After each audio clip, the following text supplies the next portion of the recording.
একটা ট্রেলার দেখার পর যদি প্রথমেই মনে হয় এই সিনেমাটা আসলে কি নিয়ে, তাহলে বুঝতে হবে ট্রেলারটা তার কাজটা ঠিকঠাক করেছে।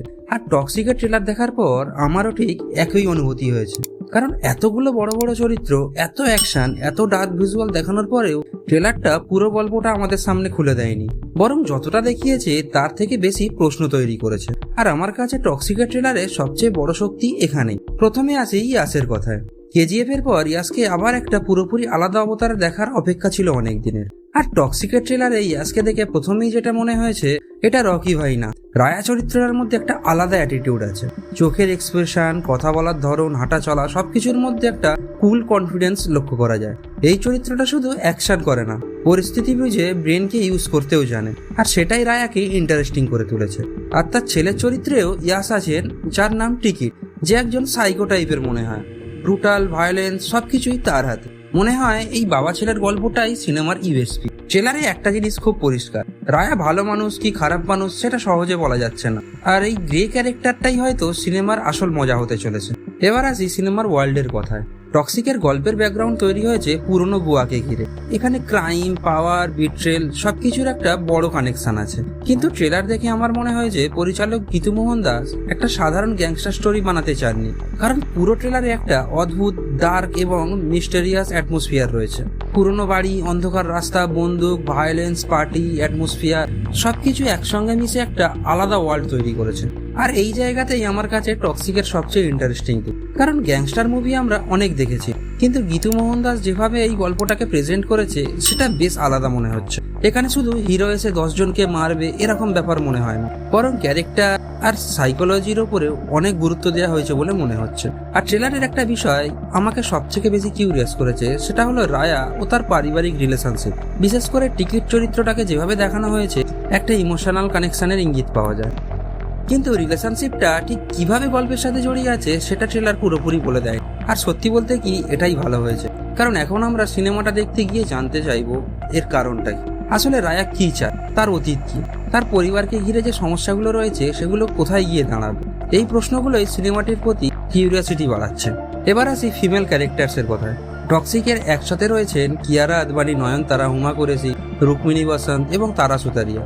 এতগুলো বড় নাম একটা সিনেমায় থাকার কারণে ন্যাচুরালি এক্সপেকটেশন অনেক বেশি। কিন্তু আমার ভালো লেগেছে একটা জিনিস, ট্রেলারে শুধু ইয়াসকে দেখিয়ে শেষ করে দেয়নি। বিশেষ করে কিয়ারা আদবানির নাদিয়া চরিত্রটাকে বেশ ইন্টারেস্টিং ভাবে দেখানো হয়েছে। নাদিয়া আর রায়ার এন্ডিং ইকুয়েশনটা ঠিক কি সেটা পুরোপুরি পরিষ্কার নয়, কিন্তু দুজনের মধ্যে একটা স্ট্রং কানেকশন আছে সেটা বোঝা যাচ্ছে। আর নয়নতারার চরিত্রটাও খুব গুরুত্বপূর্ণ মনে হচ্ছে।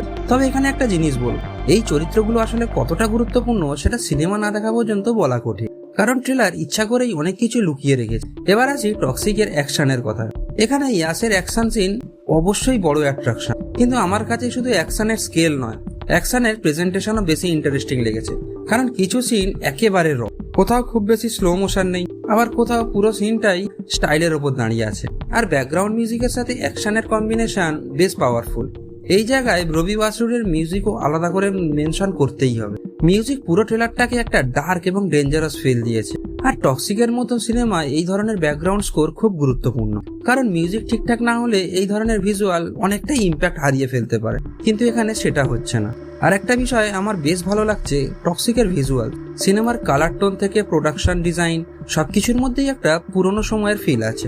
একদিকে বড় স্কেল, অন্যদিকে ডার্ক অ্যাটমসফিয়ার। আর গীতু মোহন দাসের ফিল্ম মেকিং এর মধ্যে একটা আর্টিস্টিক টাচ আছে বলেই মনে হয়। এই সিনেমাটা শুধু মাস অডিয়েন্সের জন্য বানানো হয়নি, এর মধ্যে একটা সাইকোলজিক্যাল এবং ইমোশনাল লেয়ারও থাকতে পারে।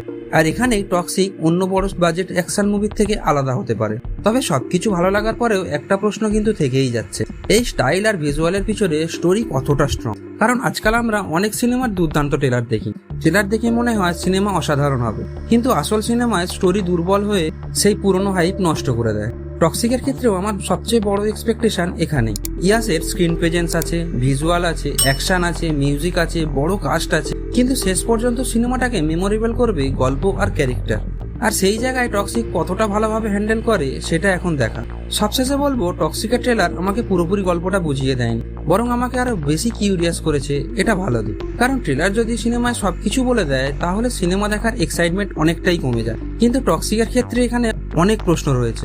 রায় আসলে কেমন মানুষ, তার অতীত কি, তার পরিবারকে ঘিরে আসল সমস্যা, আর এই পুরনো ক্রাইম ওয়ার্ল্ডের শেষে রায়া কোথায় গিয়ে দাঁড়াবে?